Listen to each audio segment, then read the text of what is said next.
सभापती महोदया, गेल्या अधिवेशनात मंत्री महोदयांनी आणि शासनाने ते सांगितलं, तेच उत्तर तुम्ही या ठिकाणी देतात. सभापती महोदया, आम्ही या सभागृहामध्ये चर्चा करतो. या वेळेला गेल्या वेळेला आरक्षणाबाबत चर्चा झाली, त्यावेळेला पण आम्ही इथे मागणी केली की जातीय निहाय जनगणना पहिल्यांदा करा आणि आरक्षण वाढलं पाहिजे.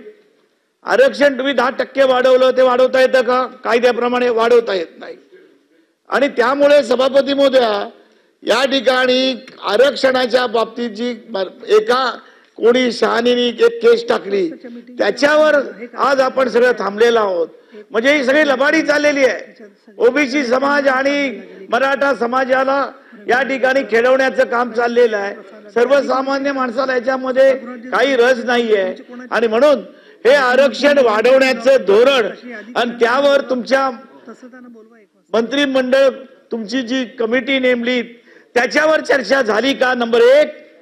नंबर 2, हे आरक्षण जे आहे याच्या आधी तुम्ही जे वाढवलं होतं, जसं आर्थिक दृष्ट्या दुर्बल आपण वाढवलेलं आहे की ज्याला तुम्ही 10% दिलेलं आहे केंद्र सरकारने, ते कुठल्या कायद्याने दिलंय? जर आपल्याला वाढवता येत नाही, मग तो कुठल्या कायद्याने ते दिलेलं आहे? त्याची पण कमिटीने विचार केला आहे का? कमिटीने त्याचा अभ्यास केलाय का? आणि तिसरा प्रश्न, जातीय जनगणना तामिळनाडूने केली, बिहारने केली. बिहारला परवा स्टे आलेला आहे. त्याबाबत विचार विनय राज्य शासन हे आरक्षण देण्याबाबत देताना करेल का? या 3 माझ्या प्रमुख प्रश्न आहेत.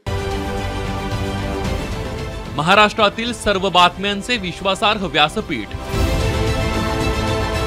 सकाळच्या सर्व सोशल मीडिया प्लॅटफॉर्मला लाईक, फॉलो आणि सबस्क्राईब करा. तसंच सर्व नोटिफिकेशनसाठी बेल आयकॉन प्रेस करायला विसरू नका.